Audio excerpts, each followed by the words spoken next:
दुनिया को शांति और मानवता का संदेश देने वाले तथागत भगवान बुद्ध, डॉक्टर बाबा साहेब अम्बेडकर और बहुजन समाज के सभी महापुरुषों के चरणों में कोटि कोटि नमन करते हुए आदरणीय भिक्खु संघ और सभी साथियों को क्रांतिकारी जय भीम विनम्र नमो बुधाय। साथियों, समय कम लूंगा। हम लोग रोज चर्चा करते रहते हैं, पूरे देश का भ्रमण कर रहे हैं। मैं देख रहा हूं कई जगह हमारे अपने ही साथी अपने भाषण में कहते हैं कि हम ईंट का जवाब ईंट से, गोली का जवाब गोली से देंगे। ये लड़ाई औजार हथियार या तलवार की नहीं है, ये लड़ाई विचारधारा की है। वो लोग जो संख्या में केवल 12% हैं, वो अपनी विचारधारा के दम पर, चूंकि उसने जो बाकी के जो 85-88% लोग हैं उनके मन को भ्रष्ट करके उनको अपनी विचारधारा से जोड़ लिया है। जब 85 या 88% वाली विचारधारा के लोग 12% की विचारधारा के रास्ते पर चल पड़ेंगे और 85% में से केवल 12-15% लोग अपने बुजुर्गों की सांस्कृतिक विरासत में, अपने बुजुर्गों की विचारधारा पे चलेंगे, तो 12 वाले तो हो गए 85 और 85 वाले रह गए 15 या 12। यही कारण है कि 85% पर 15% राज कर रहा है। जो लोग अपने इतिहास को नहीं जानते वो कभी इतिहास नहीं बना सकते। इतिहास बनाने के लिए इतिहास को जानना होगा। हमें हमारी ताकत किन कारणों से है, अपनी ताकत को भी पहचानना पड़ेगा और हमारी कमजोरियां क्या है, उस कमजोरी को भी पहचानना पड़ेगा। अगर हम अपनी कमजोरियों को पहचान कर कमजोरियों को दूर नहीं करेंगे और जिस चीज में हमारे अंदर ताकत है उसको संचित कर कर और ज्यादा इकट्ठा कर कर मजबूत नहीं करेंगे, तो हम उन्हीं 12-15% लोगों से हारते रहेंगे। तो सच को जानना बेहद जरूरी है। हमारी ताकत क्या है, इसको जानने से पहले यह जानना जरूरी है ऐसे कौन से कारण हैं कि हमारे समाज के लोग लगभग 3-3.5 हजार साल तक गुलाम रहे। मैं समझता हूं इसका कारण एक ही है।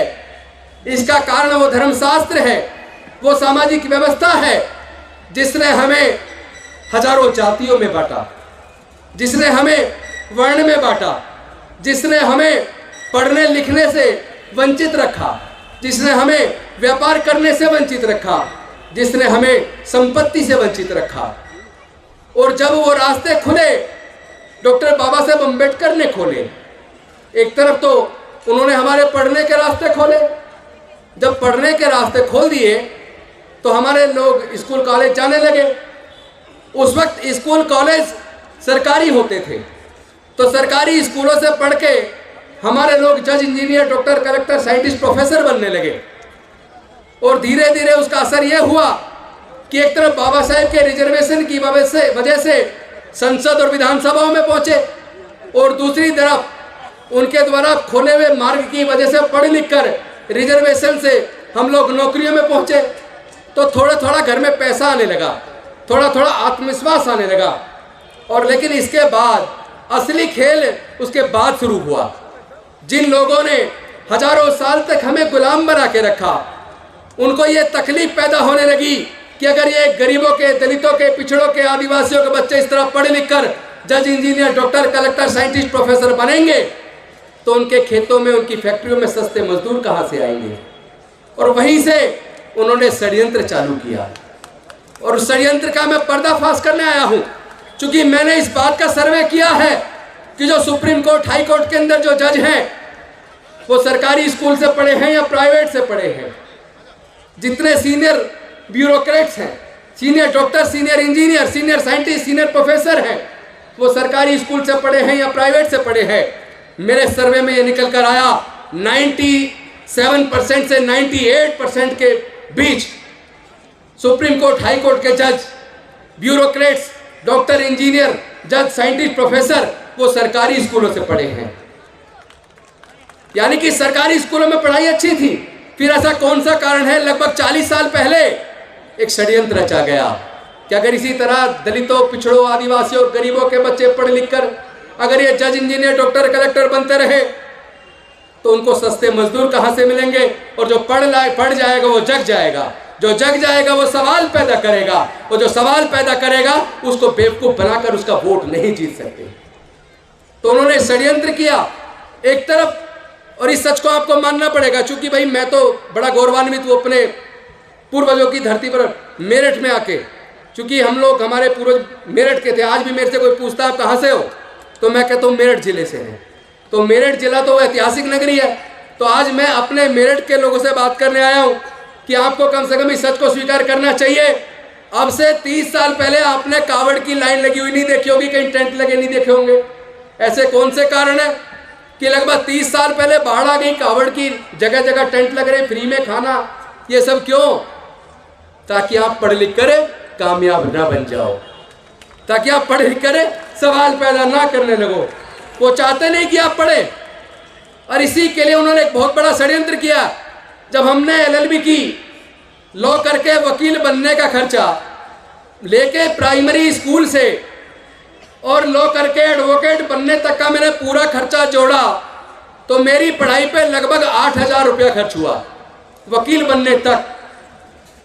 लेकिन आज मैं देख रहा था चार्ट, मैंने परसों ट्वीट किया, आपने अगर देखा हो तो, जो लॉ यूनिवर्सिटीज हैं, लॉ यूनिवर्सिटीज के अंदर एक साल की फीस का खर्चा, ट्यूशन का खर्चा और खाने का खर्चा, सारे खर्चे जोड़ ले तो एक बच्चे को केवल आज जो NLU है, मैं नॉर्मल की बात नहीं कर रहा हूं, एक NLU से एक बच्चे को अगर आपको LLB करानी है, 5 साल का कोर्स है 12वीं के बाद, और उसका वो कोर्स 12 से 15 लाख रुपया चाहिए एक बच्चे को।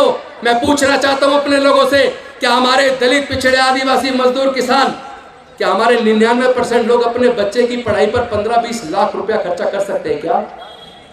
मैं IIT का बिल देख रहा था, IIM का देख रहा था। IIM के अंदर एक साल की फीस 20 लाख रुपए से ज्यादा है।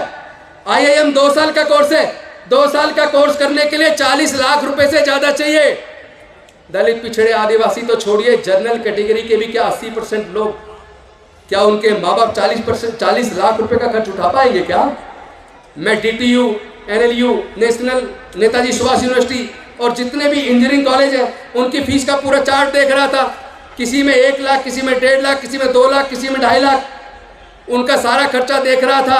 तो इंजीनियरिंग कराने के लिए आज की डेट में सरकारी कॉलेज में आपको 12 से 15 लाख रुपया चाहिए। क्या हमारे समाज के 99% लोग, हमारे समाज का मतलब दलित, पिछड़े, आदिवासी, किसान, मजदूर, पिछड़े वर्ग, सब लोग, सब मिला के 99% के माँ बाप 12 से 15 लाख रुपए का खर्चा नहीं उठा सकते। तो हम जा किधर रहे हैं? कौन सी लड़ाई लड़ रहे हैं?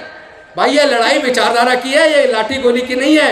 लाठी गोली से जीता भी नहीं जा सकता, क्योंकि जो बुद्धि से जीत सकते हो, और बुद्धि का रास्ता डॉक्टर बाबा साहब अम्बेडकर तय कर गए। डॉक्टर बाबा साहब अम्बेडकर ने कभी औजार हथियार नहीं उठाया, कभी किसी का खून नहीं बहाया, कभी किसी की जान नहीं ली, लेकिन डॉक्टर बाबा साहब अम्बेडकर अकेले थे। उन्होंने 3,500 साल की गुलामी से हमें आजाद कर दिया।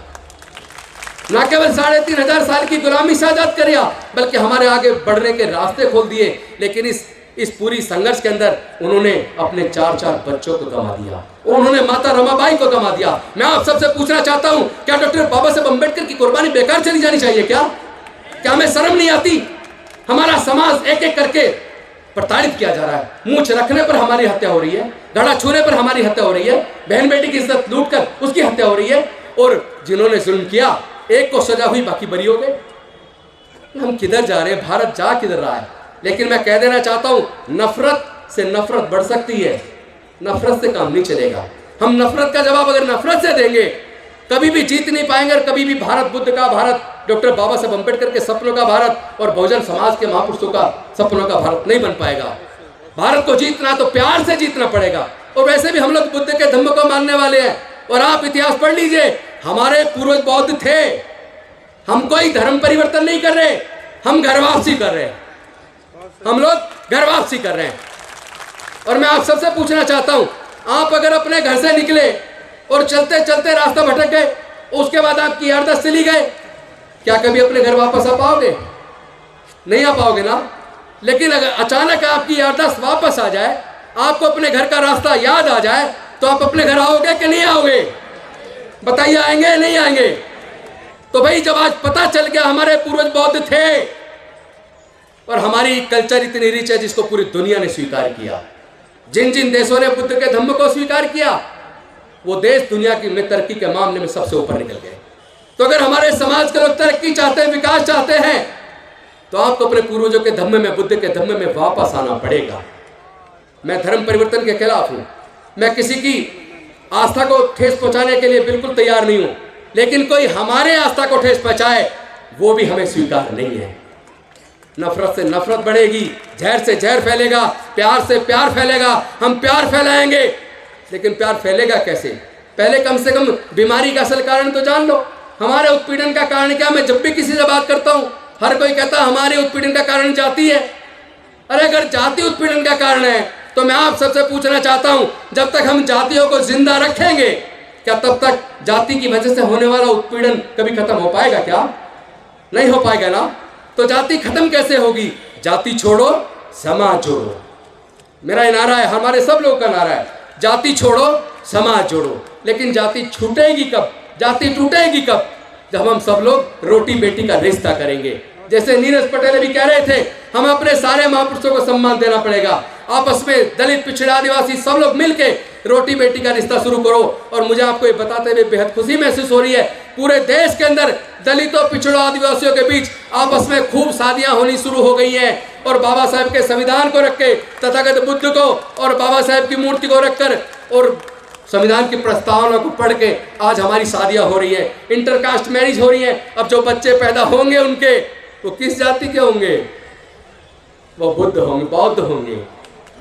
वो बौद्ध होंगे क्योंकि उन्हें बुद्ध की शरण में आ गए। और बुद्ध ही अल्टीमेटली भारत को बचाएगा। जिस तरह भारत में नफरत का वातावरण है, जाति और धर्म के नाम पर उन्माद है, अगर भारत को बचाना है तो पूरे भारत के सभी लोगों को धीरे धीरे बुद्ध की शरण में आना ही होगा। और हमारे सम्राट अशोक का जो सपनों का भारत था, उस वक्त म्यांमार से लेकर काबुल, कंधार तक, ईरान तक पूरा भारत बौद्ध में था। जहां भी कहीं खुदाई होती है केवल बुद्ध निकलते हैं, कोई और नहीं निकलता। इस सच को समझ लीजिए। आपकी बुजुर्गों की सांस्कृतिक विरासत बेहद कीमती है। उस विरासत को सजाने, संवारने, संरक्षित करने का समय आ गया है।